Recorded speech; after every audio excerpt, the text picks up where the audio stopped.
Ok, muy bien, vamos a continuar entonces con el estudio de la primera de Tesalonicenses y vamos a hablar del tema de pregonando el Evangelio.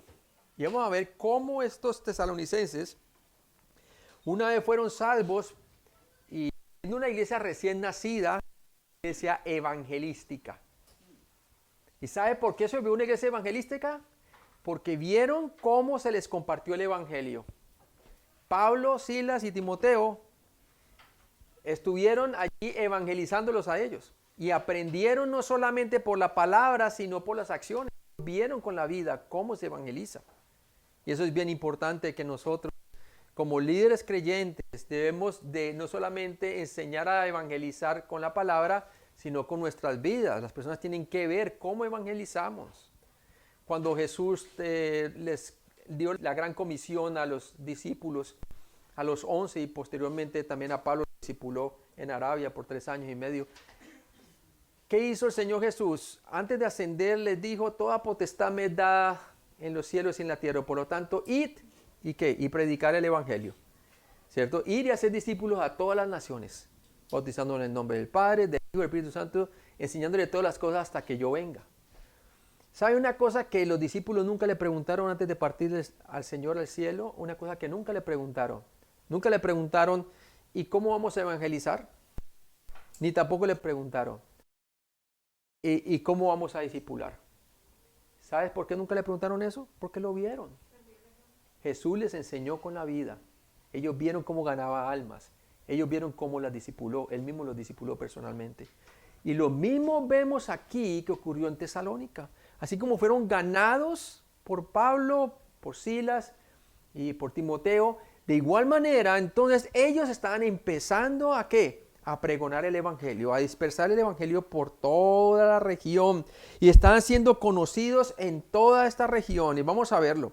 Y vamos a orar y vamos a pedirle al Señor que nos muestre a nosotros la importancia del evangelizar, de propagar la palabra de Dios, de ejemplificar la evangelización como Padre Celestial, gracias por este día. Enséñanos a través de esta sección de la primera de Tesalonicenses, cómo entonces la iglesia en Tesalónica, Señor, era una iglesia evangelizadora. Era una iglesia que se escuchaba de ellos, de su testimonio. Se escuchaba también de su santidad, de cómo ellos vivían para amar el Evangelio de nuestro Señor Jesucristo. Y Padre, ayúdanos también a tener también esa pasión para llevar el Evangelio, Señor, y saber que en medio de las dificultades, en medio de la persecución, ellos seguían propagando el Evangelio. No se dejaban paralizar por las circunstancias, no se dejaban paralizar por el temor, Señor, de la persecución, sino al contrario, hablaban a diestra y siniestra la palabra de Dios. De igual manera, nosotros debemos aprender de ellos. Te lo pedimos en Cristo Jesús. Amén. Entonces, pregonando el Evangelio. Entonces aquí es 1 Tesalonicenses 1 del 5 al 8. Y vamos a leer allí. Dice, pues nuestro Evangelio no llegó a vosotros en palabras solamente, sino también en poder en el Espíritu Santo, en plena certidumbre, como bien sabéis cuáles fuimos entre vosotros por amor de vosotros. Y luego dice 6, y vosotros vinisteis a ser imitadores, escucha la palabra, de nosotros y del Señor, recibiendo la palabra en medio de gran tribulación, con gozo del Espíritu Santo, de tal manera que habéis sido ejemplo a todos los de Macedonia y de Acaya que han creído. Porque partiendo de vosotros ha sido divulgada la palabra del Señor no solo en Macedonia y Acaya, sino que también en todo lugar vuestra fe en Dios se ha extendido, de modo que nosotros no tenemos necesidad de hablar nada. Entonces vamos a ver cómo se propagó la palabra, ¿verdad? Y cómo vino a ser Pablo el ejemplo, junto con su equipo misionero, de evangelizar en toda esta zona, ¿verdad? Primera Tesalonicenses 1:5a, pues nuestro evangelio no llegó a vosotros en palabras solamente, sino también en poder. El evangelio es un mensaje predicado, pero en el caso de los tesalonicenses fue predicado con poder, con el Espíritu Santo y con plena convicción. Es bien importante que Pablo y Silas, cuando llegaron allí, ellos comunicaron el Evangelio porque ellos primero tenían una comunión con Dios. Y lo que tenían ellos, comunión con Dios, lo compartían en el poder del Espíritu Santo hacia los demás. Estaban llenos del Espíritu Santo, ¿verdad? Y de esa manera estaban enfocados en ¿qué? En que lo que la palabra de Dios podía hacer por medio de la predicación de Cristo, la muerte de Cristo por nuestros pecados y resurrección. Y por eso traía tanta convicción. ¿Por qué será que algunas veces cuando predicamos el Evangelio a algunas personas, las personas como que no se ven inmutadas? Bueno, muchas veces ocurre porque están resistiendo al Espíritu Santo, pero muchas veces es porque nosotros no estamos siendo llenos del Espíritu Santo antes de compartir el Evangelio. Aunque tú des un Evangelio claro, pero si no viene con el amor de Cristo, esa comunión que viene de la vid, que es Cristo, hacia los demás, no va a tener el mismo impacto, ¿verdad? Aunque hay unas excepciones, aunque Dios puede salvar a una persona, aunque usted esté caminando según la carne, man. Y me ha pasado, hermano, ¿verdad? Usted le comparte el Evangelio a una persona que aún ni quería compartirle, sino que el Señor como que le insiste. Y uno lo comunica y a pesar de uno de su carnalidad, que en ese momento ni le importaba a la persona, Dios lo salva. Yo estaba en esos momentos y ¿sabe cómo reacciono? En lágrimas. Porque sé de lo que me perdí por no caminar con el Señor, ¿verdad? Es tremendo cómo nosotros podemos llegar a ser usados por Dios a pesar de nuestra debilidad, a pesar de nuestra carnalidad. Pero ¿qué diferencia hace cuando nosotros estamos llenos del Espíritu Santo, controlados por Él, y estamos compartiendo el mensaje y la persona uno la ve y la convicción que viene y uno ve cómo Dios utiliza a nosotros como vasos frágiles de barro para predicar el Evangelio? Y cómo esa persona llega a conocer a Cristo. Y en lugar de nosotros sentirnos avergonzados de que no estamos caminando con el Señor, estamos llenos del gozo del Señor porque un alma ha venido a los pies de Cristo, ¿verdad? Entonces, bien, y eso es lo que Pablo les va a enseñar a ellos. Dice, pues nuestro evangelio no llegó a vosotros en palabras solamente, sino también en poder. El evangelio es la buena noticia de la muerte de Cristo por nuestros pecados y su resurrección al tercer día. Pablo le recordó una vez más el asombroso poder transformador del mensaje del evangelio. Y en Romanos 1:16 nos dice, porque no me avergüenzo del evangelio. ¿Por qué? Porque es poder de Dios para salvación a todo aquel que cree, al judío primeramente y también al griego. Y así fue que lo experimentó realmente Pablo cuando llegó a Tesalónica, ¿verdad? Primero en la sinagoga y también algunos de judíos se convirtieron, poquitos, pero algunos, y muchos griegos, ¿verdad? Entonces ve claramente que el poder del evangelio cae sobre el mensaje de la cruz, que Cristo murió por nuestros pecados, que fue sepultado conforme a las Escrituras y que resucitó entre los muertos conforme a las Escrituras. Es el evangelio que Pablo recibió y que él mismo proclamó. Es el evangelio que transforma vidas cuando nosotros entonces lo proclamamos. El evangelio es una buena noticia tanto por su autor como por su contenido. Tiene que ver con Cristo y su obra terminada. Cuando se cree en su mensaje, el individuo es puesto inmediatamente en una nueva relación con Dios. Todo aquel que cree se salva del castigo eterno. Esta es una buena noticia. Yo les voy a compartir un testimonio de una persona que, wow, yo quedé impresionado de lo que Dios hizo, ¿no? Y yo estaba haciendo ministerio en las cárceles, iba cada miércoles en la noche a predicarle a los presos, ¿verdad? En una cárcel en Charlotte. Y allí yo iba cada miércoles y siempre veía hispanos que nunca les predicaban la palabra porque no había quien hablar español.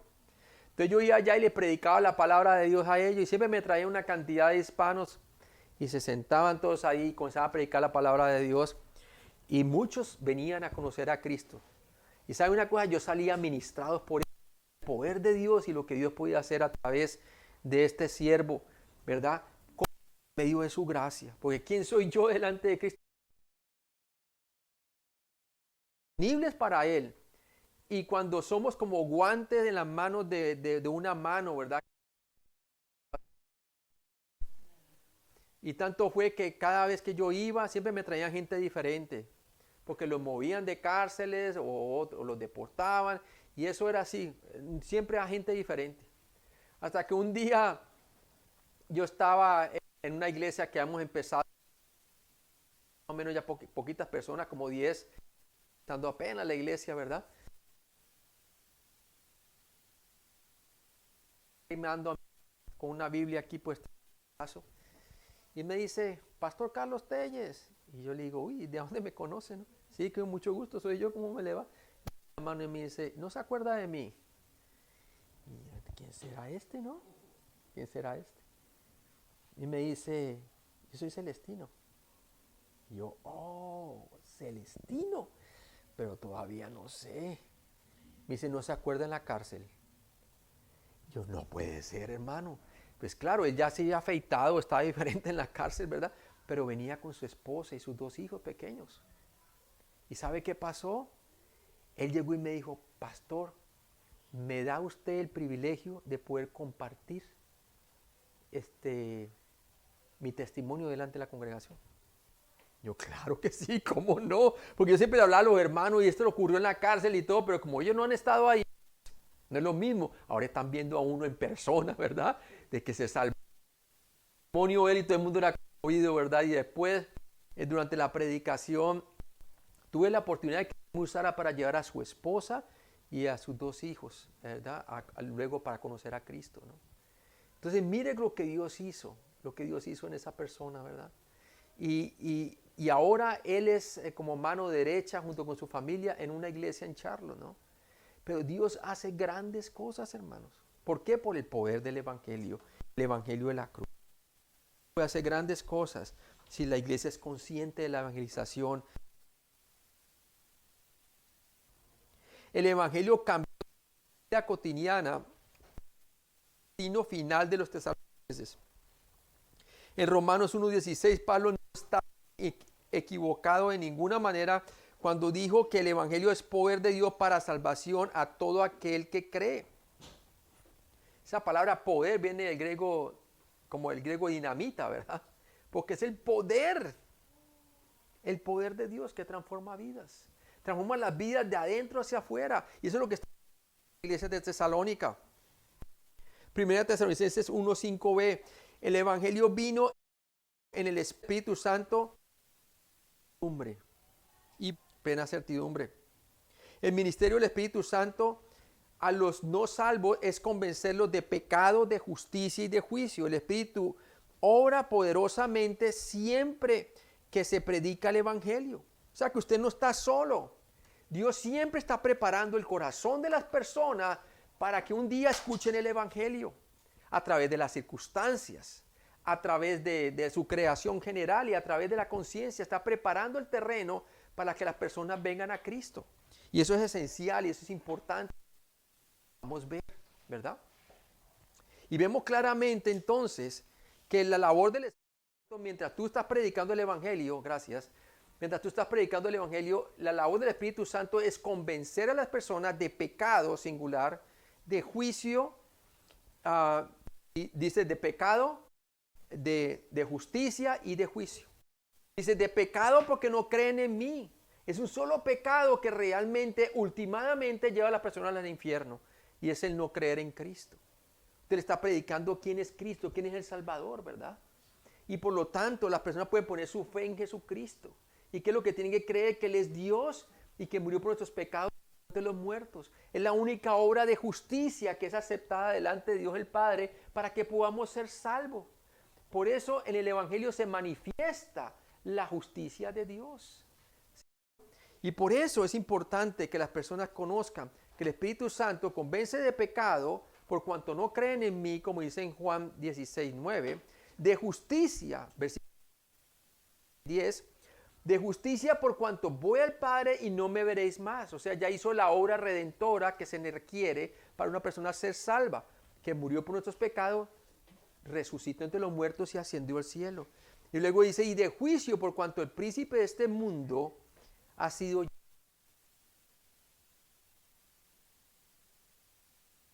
Satanás va a ser condenado, ¿verdad? De igual manera todos aquellos quienes no crean en Cristo van a ser lanzados al infierno y posteriormente al lago de fuego. Entonces, ¿queremos que nosotros llevar a las personas para que sean salvas? Claro que sí, queremos, porque Dios quiere que todos los hombres sean salvos y vengan al conocimiento de la verdad. La frase que llegó al Evangelio con plena certidumbre, tras de o completa seguridad, es la convicción del Espíritu Santo en el evangelismo, lo que invita al pecador a poner su fe en Cristo. El mismo Espíritu que trae plena convicción ofrece plena seguridad de salvación a todos los que creen.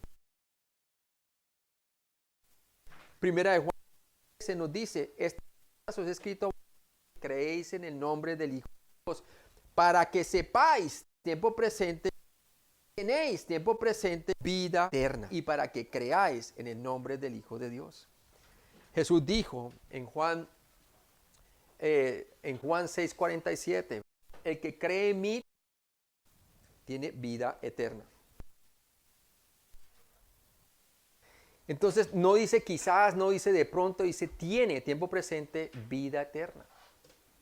Y la vida eterna es conocer a su Hijo, como lo estuvimos viendo anteriormente.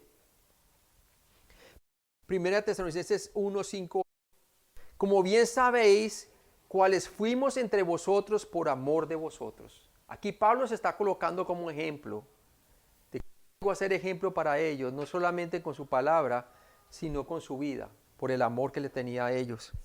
Dice Pablo, le recordó entonces cómo él, Silas y Timoteo habían vivido mientras estaban entre ellos.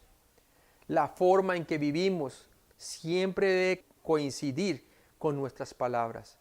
El imperativo que practiquemos lo que predicamos. La mayor plataforma para un ministerio efectivo es una vida santa y honorable. Pablo nos dice prácticamente que nosotros somos epístolas abiertas, leída por los hombres, lo que quiere decir que cada creyente es un testigo de Cristo.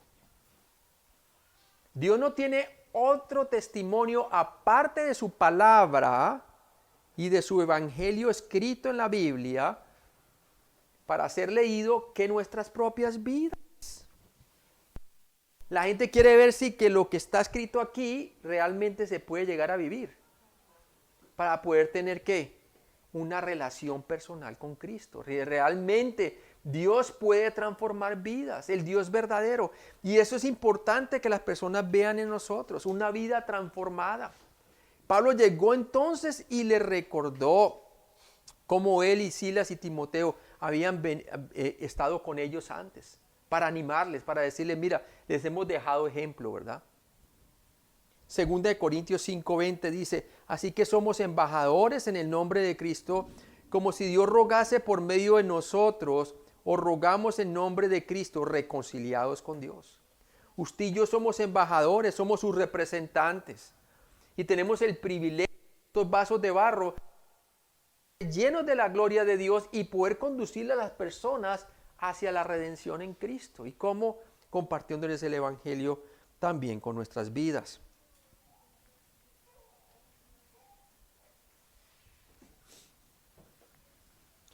Primera Tesalonicenses 1:6a.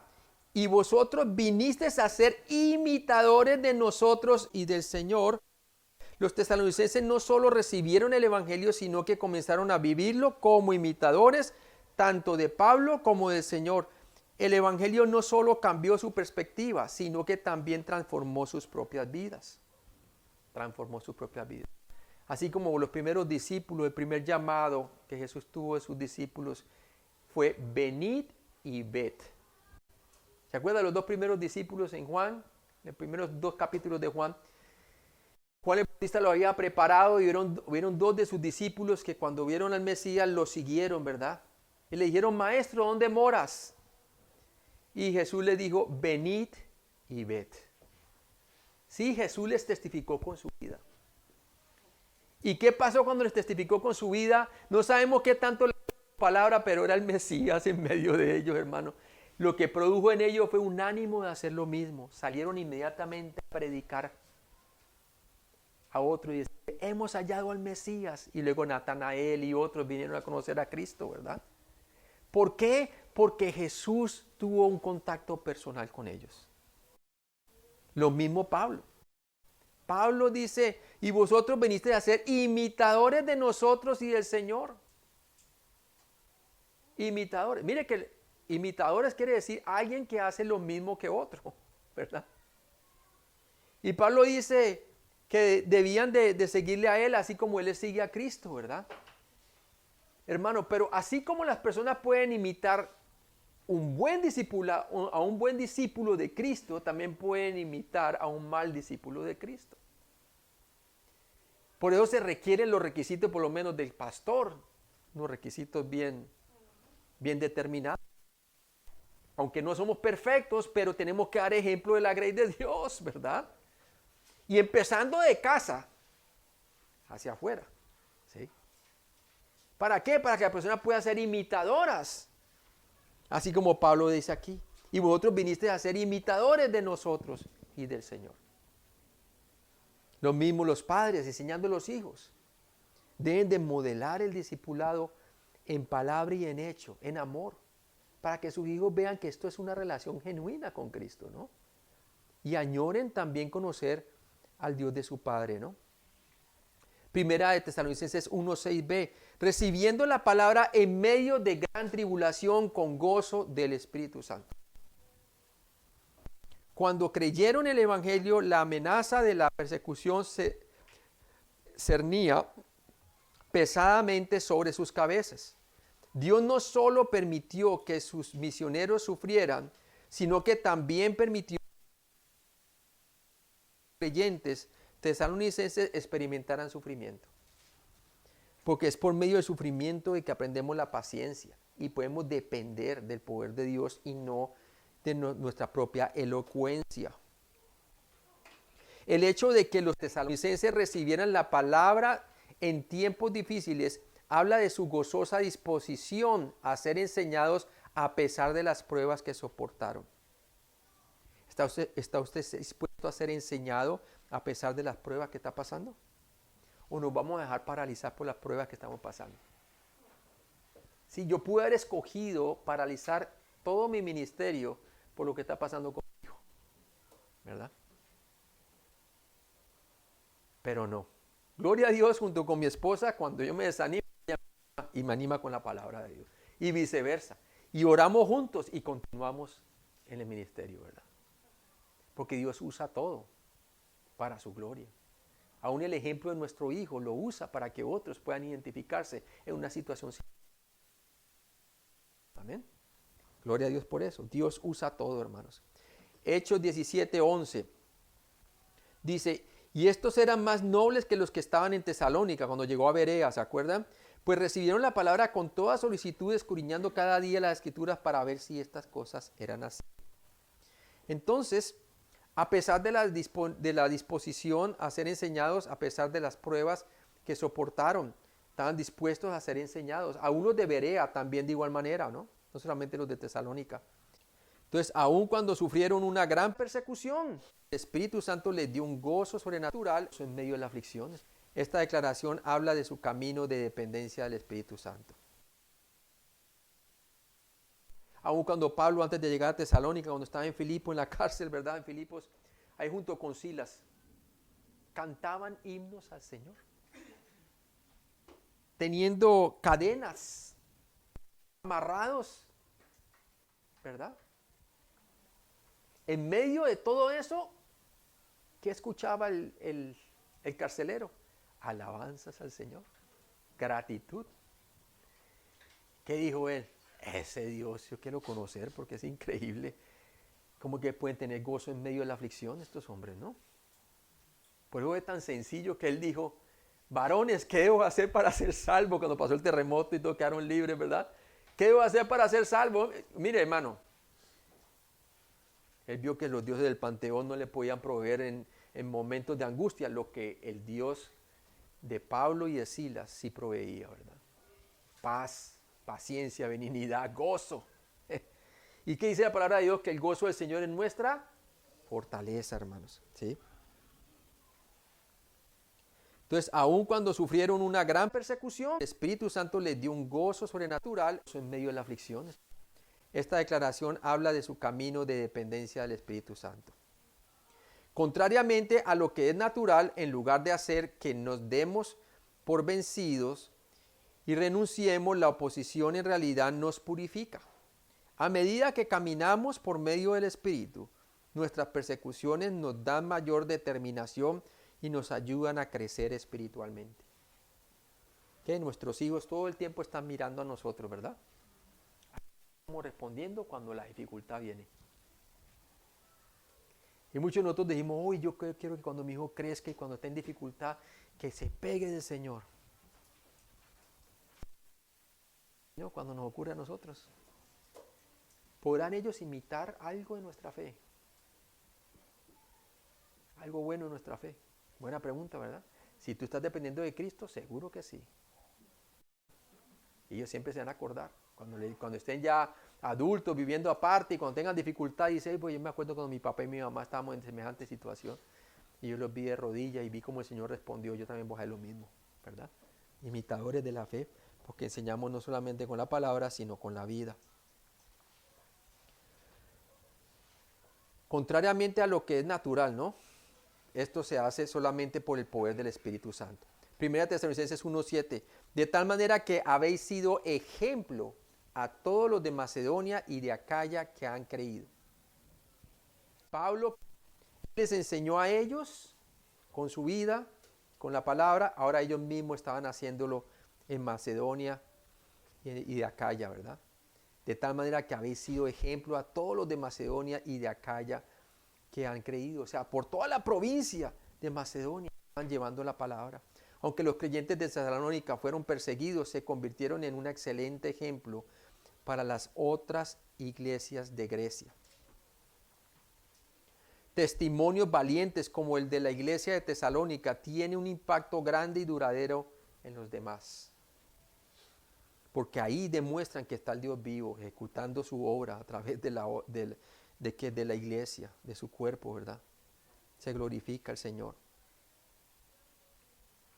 Nuestra perseverancia a través de las adversidades se convierten en una poderosa plataforma desde la cual testificar es el poder del Señor Jesucristo. ¿Sí? Es cuando nuestra vida se vuelve testimonio. Y el testimonio produce veracidad de que alguien está hablando no solamente porque conoce la palabra, sino porque la ha experimentado en su propia vida.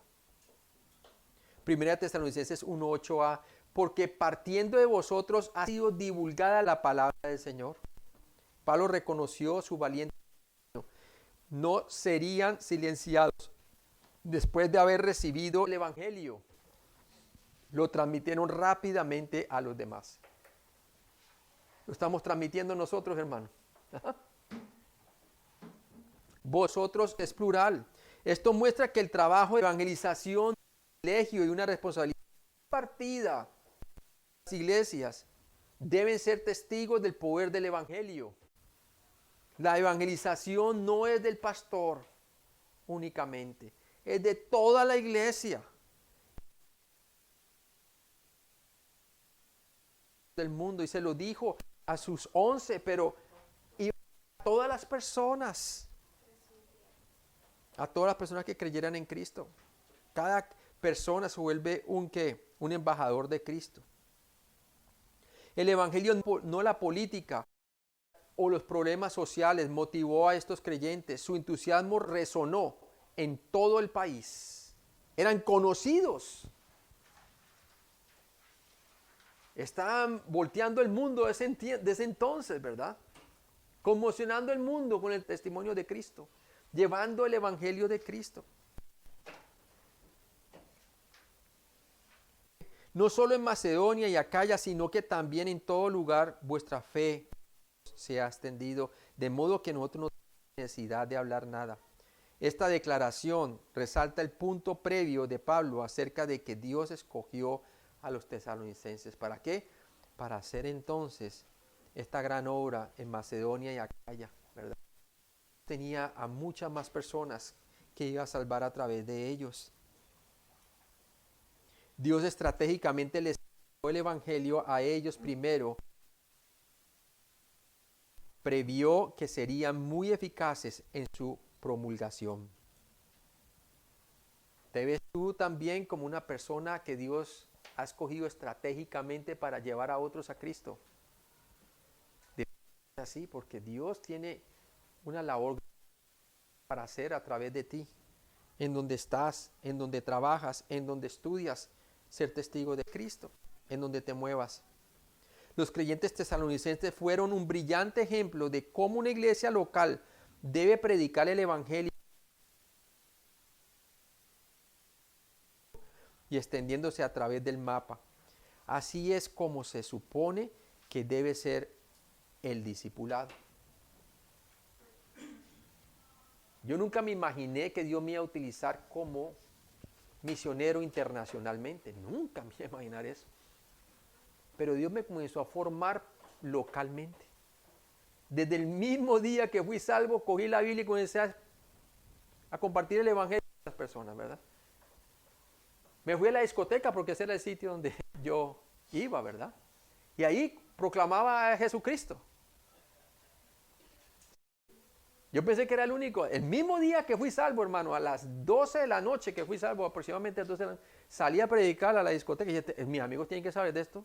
Y salí y lo saqué el disco de la mano así, afuera y le abrí una Biblia católica grandota y le hablé y le comencé a leer allí el capítulo Juan, de Juan capítulo 3, ¿verdad? Y me decía, ¿estás loco? ¿verdad? Y así comencé a predicar y por 6 meses prediqué por todo lado, estaba comunicándole a todas las personas cómo tener vida eterna, ¿verdad? Y cómo Cristo Jesús me salvó. 3 veces traté de suicidarme sin esperanza en esta vida, ¿verdad? Y gloria a Dios, todas esas veces que traté de suicidarme fueron frustradas porque Dios quería salvarme. Y así fue, ¿verdad? Y para pensar que Dios me estaba formando localmente, yendo a las cárceles en todo lado, y para luego dice, ahora estás preparado para ir internacionalmente, ¿verdad? Mucha gente quiere ir a hacer y dice, no, yo quiero hacer internacionalmente, y le digo, pero tu vecino ha escuchado de Cristo. ¿Saben en el sitio laboral? ¿Les has compartido el Evangelio? No. Entonces, empieza allí, ¿no? Y por eso aprendemos esta parte en la iglesia de Tesalonicenses, ¿verdad? Aprendieron de Pablo, llegaron a ser imitadores de su fe, no solamente en palabra, sino en vida. Padre Celestial, gracias por este día, Señor. Gracias porque tú, cuando viniste a este mundo, Señor, testificaste con tu palabra, pero también con tu vida, Señor. Viniste a cumplir lo que se había escrito de ti, las profecías de tu primera venida, Señor. Comprobaste ser el Mesías por medio de tus hechos, los milagros que hacías, Señor. Y también con tu vida mostraste compasión, Señor. Y demostraste que realmente tu palabra venía con autoridad del Padre, Señor. Porque habías venido aquí a buscar y a salvar lo que se había perdido, Señor. Padre, te pido que nosotros también nos vistamos de igual mentalidad, Señor. Que nos veamos que tú nos has enviado aquí a este sitio, Señor, en donde vivimos, Señor, para ser testigos tuyos, somos embajadores tuyos, ya pertenecemos al reino de los cielos, Señor.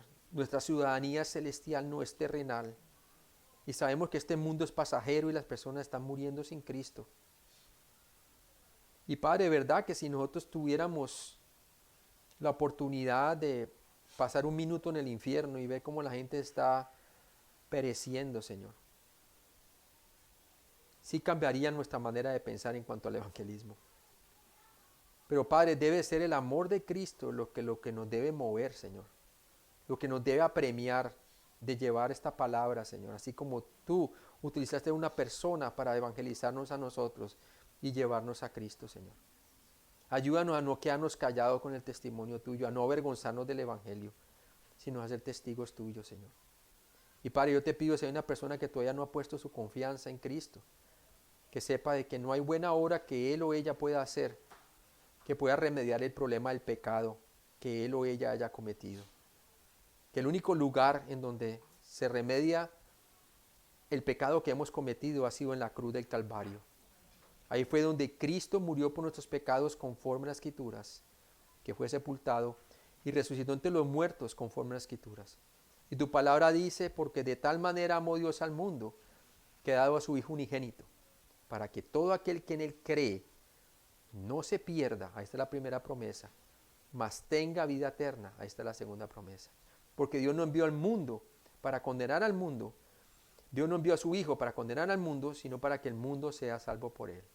Y luego tú dices, el que cree en él tiene vida eterna, pero el que rehúsa creer no verá la vida, sino que la ira de Dios está sobre él. Te pido, Padre, que esta persona ponga su confianza en Cristo para poder llegar a ser perdonada y llegar a ser hecha un hijo de Dios por medio de la fe en el Mesías y pueda tener vida eterna. Te lo pedimos esto pues en Cristo Jesús y ayúdanos a la iglesia a ser testigos fieles tuyos, Señor. Imitadores de la fe de aquellos que nos llevaron el Evangelio a nosotros, en Cristo Jesús. Amén.